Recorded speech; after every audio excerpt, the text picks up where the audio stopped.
Oh, il a compté, il jette. Wesh. Des feux d'artifice, des tirs de mortier, des voitures brûlées. Ah ouais, c'est chaud, chaud, chaud. Depuis le 18 avril, des échauffourées avec la police ont lieu dans plus de 20 villes de France. Tout a commencé à Villeneuve-la-Garenne et on vous explique pourquoi.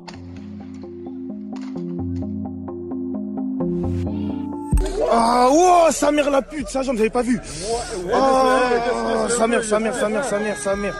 Dans la nuit du 18 avril, un habitant du quartier roule en moto. Il est renversé par une voiture de police banalisée. Au moment où il passe au feu, les forces de l'ordre ouvrent leurs portières. Il tombe, se blesse grièvement à la jambe. On a pris de ses nouvelles auprès de son avocat, maître Stéphane Gass. Pour le moment, l'état est à peu près stabilisé et a priori, il ne devrait pas y avoir de nouvelles interventions, donc ça c'est quand même une très bonne nouvelle. On a malheureusement encore très peu de visibilité en revanche sur le fait de savoir s'il pourra réutiliser sa jambe, s'il pourra remarcher normalement à la sortie de l'hôpital.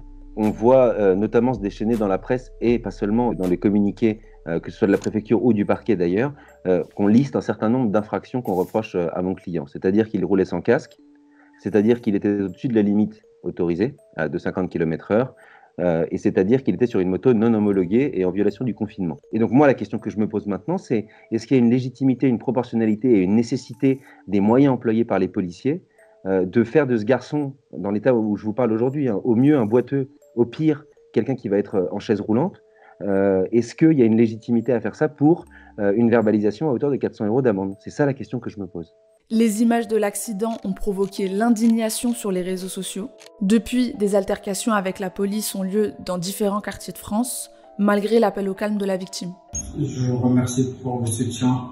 J'ai appris, il y avait des cassages, vous avez cassé des voitures, brûlé des voitures.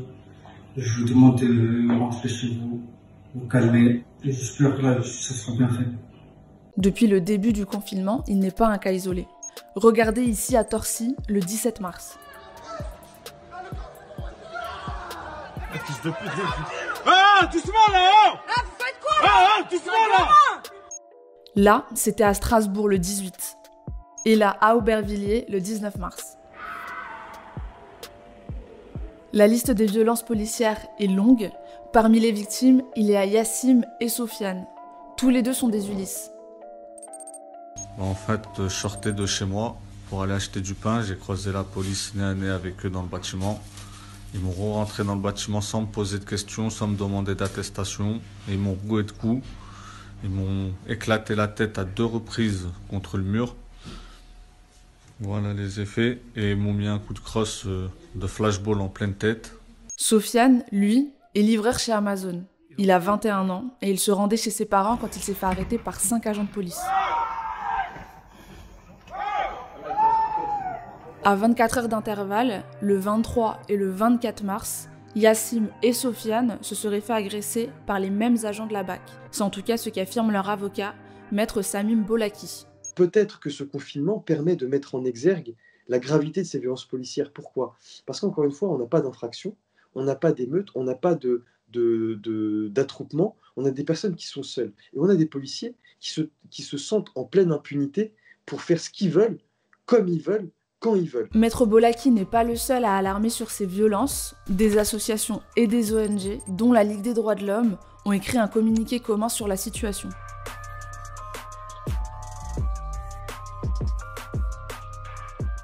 Avec le confinement, donc, s'est instauré des restrictions de circulation particulièrement fortes. Et en effet, avec toutes les associations de défense de droits, nous avons saisi par 2 fois, le 29 mars et à nouveau le 10 avril, le Premier ministre pour alerter sur les difficultés que nous voyions.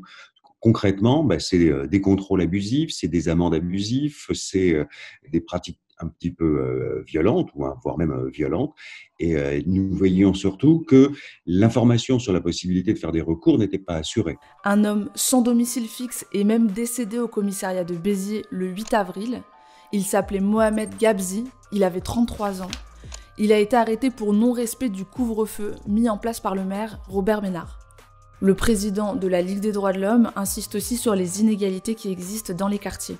Je crois que ce qui se passe dans les quartiers, c'est ce qui se passe sur l'ensemble du territoire. C'est que les gens ont du mal, et il faut le comprendre, à rester confinés. Encore plus lorsque ça dure et lorsque les conditions de vie de chacune et de chacun est restreinte. Le coût du confinement pour chacune des familles est plus lourde parce que on doit dépenser plus, les aides sociales sont moins là.